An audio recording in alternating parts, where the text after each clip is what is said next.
Shalom, selamat malam saudara-saudaraku yang dikasihi oleh Tuhan kita Yesus Kristus. Kembali lagi di saat ini kita akan mendengarkan renungan firman Tuhan yang memberikan kekuatan dalam kehidupan kita, di mana kita sudah menjalani hari-hari di sepanjang saat ini, dan kita akan mempersiapkan hati kita untuk mendengarkan firman Tuhan. Sebelum memulai, mari kita berdoa.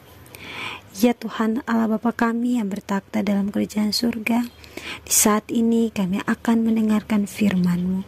Berkatilah kami ya Bapa, agar kami melalui firman Tuhan ini boleh dikuatkan, dan melalui kuasa Roh Kudus kami mampu untuk mengaplikasikan firman Tuhan ini dalam kehidupan kami. Terima kasih Bapa yang baik, di dalam nama Yesus Kristus kami berdoa. Amin. Renungan kita di malam hari ini saya beri judul Firman-Mu Kekuatanku. Ayat renungan kita terambil di dalam kitab Mazmur 119 ayatnya yang ke-105 yang berbunyi demikian. Firman-Mu itu pelita bagi kakiku dan terang bagi jalanku. Ada sebuah kisah, yaitu pada suatu ketika ada seorang petani yang tinggal di daerah yang rawan dengan badai salju. Badai salju di daerah ini bukanlah badai salju yang biasa ataupun badai salju yang ringan, melainkan badai salju yang sangat kencang dan tebal. Tentu, ketika badai salju itu datang, tidak ada satu orang pun yang berani untuk keluar dari rumahnya. Namun terkadang, sang petani ini, ketika badai salju sedang melanda, ada hal-hal yang harus dia urusi di ladangnya, sehingga mengharuskan dia untuk keluar dari rumahnya dan pergi ke ladangnya. Oleh karena itu, si petani terkadang harus meninggalkan rumahnya untuk menyelesaikan hal-hal yang harus ia selesaikan. Setiap kali si petani ini hendak pergi ke ladang, dia melakukan hal yang sangat unik.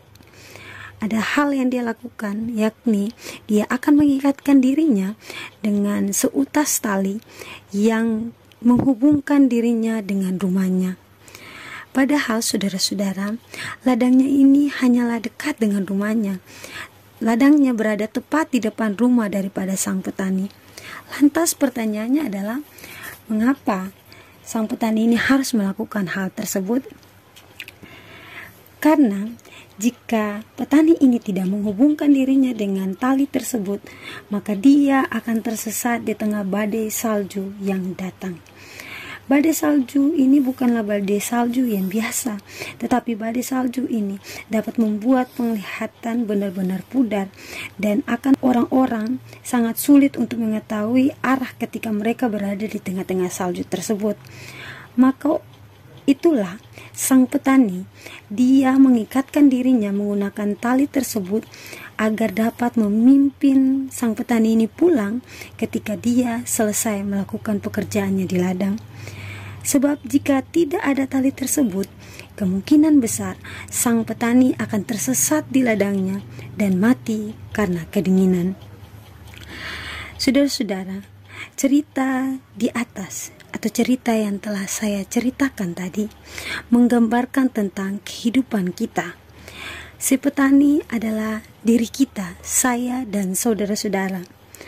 Rumah tersebut atau rumah sang petani adalah Tuhan, dan tali yang menghubungkan si petani dengan rumahnya adalah firman Tuhan.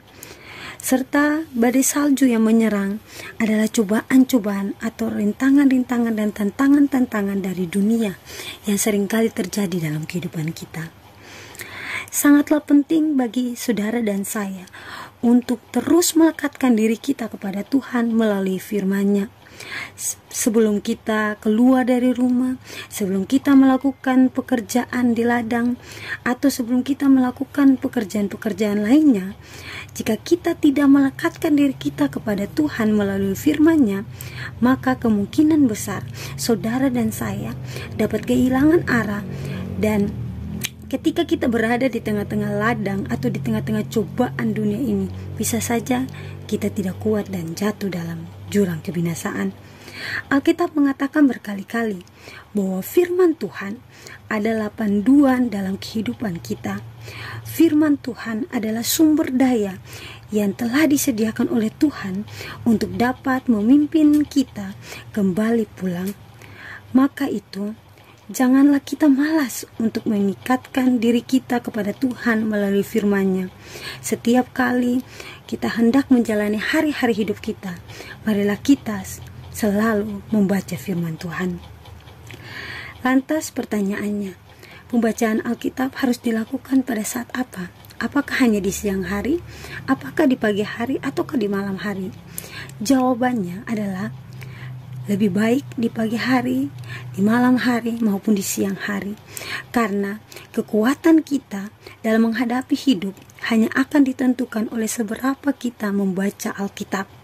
Pembacaan Alkitab bukanlah sebuah keharusan yang harus kita lakukan sebagai orang Kristen, tetapi Tuhan mau agar firman Tuhan ini bisa memberikan kebaikan bagi saudara dan saya.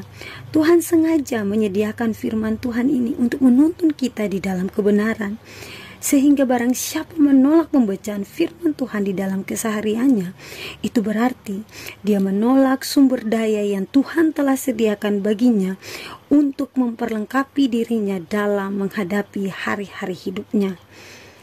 Jika kita tidak ingin dikalahkan oleh badai hidup kita atau cobaan-cobaan yang datang menimpa hidup kita, maka sangatlah penting bagi saudara dan saya untuk mengikatkan diri kita menggunakan firman Tuhan setiap harinya.